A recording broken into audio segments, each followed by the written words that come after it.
चलो अच्छा हुआ तुम भूल गए तूने साजना दुखी मन की पुकार। इनकलाबी के साथ मैं हूं शाहिद नजीर चौधरी। दोस्तों, आज के वीलॉग के शुरू में आपने मलका तरन्नुम नूरजहां के जो दो गाने सुने हैं, ये पाकिस्तान की तारीख में, पाकिस्तान की म्यूजिक इंडस्ट्री की तारीख में और खुद मलका तरन्नुम नूरजहां की जिंदगी के कामयाब तरीन वो दो गाने हैं, जिनमें से एक गाना तो बहुत मुश्किल उनके लिए पैदा कर गया था और दूसरा गाना बहुत आसानी से। लेकिन ये सिर्फ ये नहीं हुआ था, बल्कि इन दो गानों की धुनें देने वाले निसार बज़्मी की शिनाख्त उस दौर में यही दो गाने बने थे। क्योंकि बहुत कम लोग जानते हैं कि निसार बज़्मी, जिन्हें मौसीकार आज़म पाकिस्तान का कहा जाता था, वो इंडिया से पाकिस्तान में 62 में आ गए थे।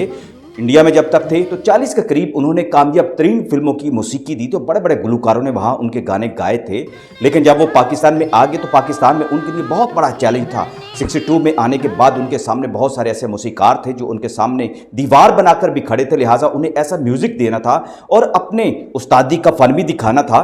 लिहाजा उन्होंने अपने हर गाने पर, कंपोजिशन पर कभी समझौता नहीं किया और ना ही वो किसी बड़े सिंगर से डरा करते थे, बल्कि उनका रौब और दबदबा इतना हुआ करता था कि मलका तरन्नुम नूरजहां शुरू में उनकी बहुत ज़्यादा इज्जत भी करती थी, एहतराम भी करती थी और उनके साथ ताउन करने पर मजबूर भी होती थी। क्योंकि निसार बज़्मी साहब से लक्ष्मीकांत प्यारे लाल जैसे शागिर्द भी पैदा हुए थे, जिन्होंने निसार बज़्मी साहब से म्यूजिक सीखा हुआ था। और उसके बाद आप जानते हैं कि लक्ष्मीकांत प्यारे लाल ने इंडिया में हुक्मरानी की है। बल्कि आप समझ सकते हैं कि निसार बज़्मी साहब अपने दौर के कोई आम मौसीकार नहीं थे। उनके अंदर खसूसियत यह थी कि वो खुद को तानसेन के मुकाम पर फाइज करने की बड़ी कोशिश करते रहे और इस मुकाम तक जाने की जदोजहद भी करते रहे कि वो किसी तरह अपनी मौसीकी से, और खुद उन्हें चूंकि गुनगुनाने का और गायक बनने का भी शौक था, लिहाजा वो इन सारे रमूज को समझते हुए खुद भी गाने की कोशिश करते थे। लेकिन ये सारे फनून उन्होंने अपने मौसीकी के अंदर जज्ब किए और जिस गुलकार से भी उन्होंने गाना गवाने की कोशिश की, फिर अपना फन उसके अंदर डाला करते थे। और यही वो बात थी, बाज़ औक़ात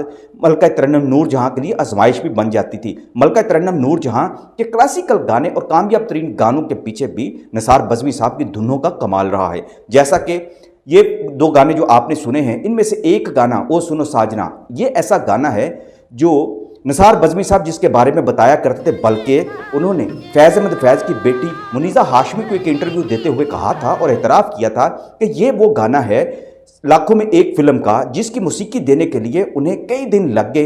क्योंकि इस एक गाने के अंदर जो उनकी ज़िंदगी का सबसे मुश्किल तरीन गाना था, पसंदीदा गाना था और उनके फ़न की महराज का ये गाना था, उसकी मौसीकी देने के लिए उन्होंने बहुत सारी धुनों की आमेज़श की थी और इस पर बहुत ज़्यादा प्रैक्टिस की थी। चलो अच्छा हुआ तुम भूल गए तूने साजना दुखी मन की पुकार। निसार बज़्मी साहब को कई रातें जाग कर इस गाने की धुन बनाने पर लगे थे। लिहाजा जब उन्होंने ये गाना कंपोज किया तो आमतौर पर मलका तरन्नुम नूरजहां का यही ख्याल था कि जैसे उन्होंने पहले गाना, जो कि आपने इस वीडियो के शुरू में भी सुना है कि चलो अच्छा हुआ तुम भूल गए, बड़ी आसानी से गा लिया था। तो उनका ख्याल था ये गाना वो साजना, ये भी बहुत आसानी से वो गा लेंगी। लेकिन निसार बज़्मी साहब ने पाबंद कर दिया कि इसके लिए आपको ख़ास जो है तैयारी करनी पड़ेगी। और इसके लिए ज़िंदगी में पहली बार मलका तरन्नुम नूरजहां ने तकरीबन 10 दिन तक इसकी रिहर्सल उनके साथ की थी। और उसके बाद जब ये गाना गाया तो ये अपनी तारीख का एक मुनफरिद गाना बन गया। और मलका तरन्नुम नूरजहां बाद में कहा करती थी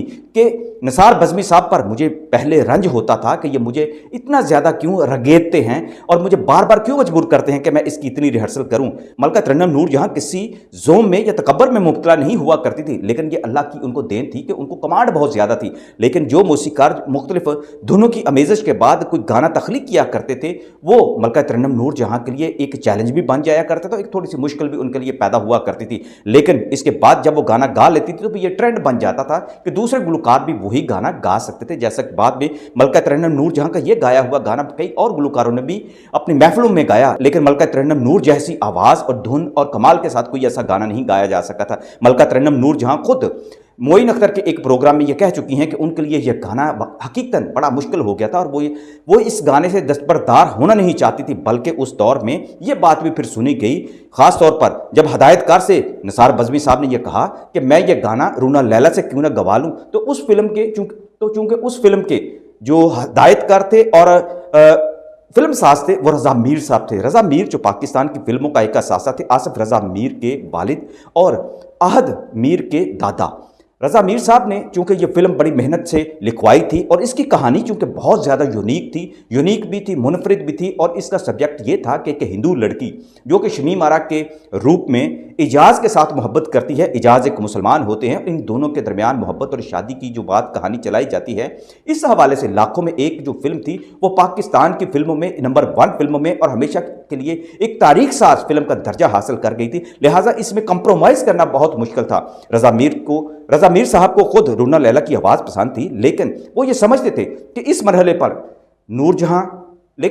पर मलका तरन्नुम नूरजहां से बेहतर कोई आवाज़ नहीं हो सकती। लेकिन जब मलका तरन्नुम नूरजहां ने काफ़ी मेहनत के बाद वो साजना का ये गाना गाया, इसमें क्लासिकल टच भी दिया, इसमें ठुमरी का टच भी दिया और अपनी खनकती हुई आवाज़ और अपनी दबीज़ आवाज़ और अपनी सोच में डूबी हुई गहरी आवाज़ का तासुर जो है और रसीली आवाज़ से इसको जब उठाया तो यह गाना फिल्म की जान बन गया। अगरचे इस फिल्म का दूसरा गाना चलो अच्छा हुआ तुम भूल के ज़्यादा पॉपुलर हुआ। अब ये जो गाना था चलो अच्छा हुआ तुम भूल के, जो शमीम आरा पर फरमाया जाता है, जो इस फिल्म में एक हिंदू लड़की का किरदार अदा करती हैं, जो एक मुसलमान इजाज़ के साथ शादी की ख्वाह है, उनकी मोहब्बत बहुत ज़्यादा परवान चढ़ती है, तो ये गाना निसार बज़मी साहब खुद अपने प्रोग्राम में मुनीज़ा हाशमी से इतराफ़ कर चुके हैं कि ये गाना उन्होंने चंद घंटों में तख्लीक कर लिया था। इसकी धुन उन्हें बनाने में बड़ी आसान लगी थी क्योंकि इसकी सिचुएशन ऐसी थी कि ये वो उनके जहन के अंदर बैठी हुई थी। और इसकी सिचुएशन की एक बड़ी मज़ेदार जो कहानी थी वो कुछ ऐसी थी कि रज़ा मीर साहब निसार बज़मी साहब को इस कहानी के हवाले से ब्रीफ किया करते थे और इसकी नज़ाकत बताया करते थे। और उसकी एक वजह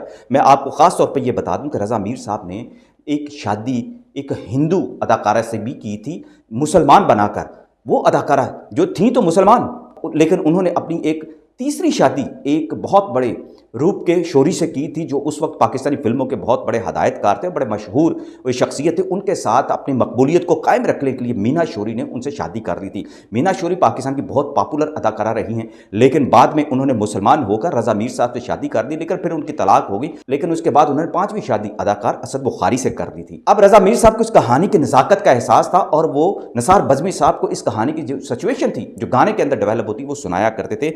और यही सिचुएशन फिर निसार बज़मी ने मलका तरन्नुम नूरजहां को भी बयान की और कहा इस गाने के अंदर जो कल्चर की आमेज़श करनी है, जो दर्द और सोच पैदा करना है, वो बहुत ज़रूरी है। लिहाजा मलका तरन्नुम नूरजहां ने निसार बज़मी साहब की बात पर अपना सर गिराया और बड़ी मेहनत से इस फिल्म के 2 गाने सुने जो हमेशा के लिए सदाबहार बन गए। और आज भी फिल्म लाखों में एक के ये 2 गाने जो हैं, एक तरफ मलका तरन्नुम नूरजहां को खराज अकीदत पेश करते हैं, तो दूसरी तरफ निसार बज़मी साहब की इन्हीं 2 गानों की वजह से ज़्यादातर पहचान भी बनी थी। और उस वक्त के बहुत सारे मौसीकारों ने यह तस्लीम कर लिया था कि निसार बज़मी साहब पाकिस्तान के मौसीकार आज़म का दर्जा रखते हैं। चलो अच्छा हुआ तुम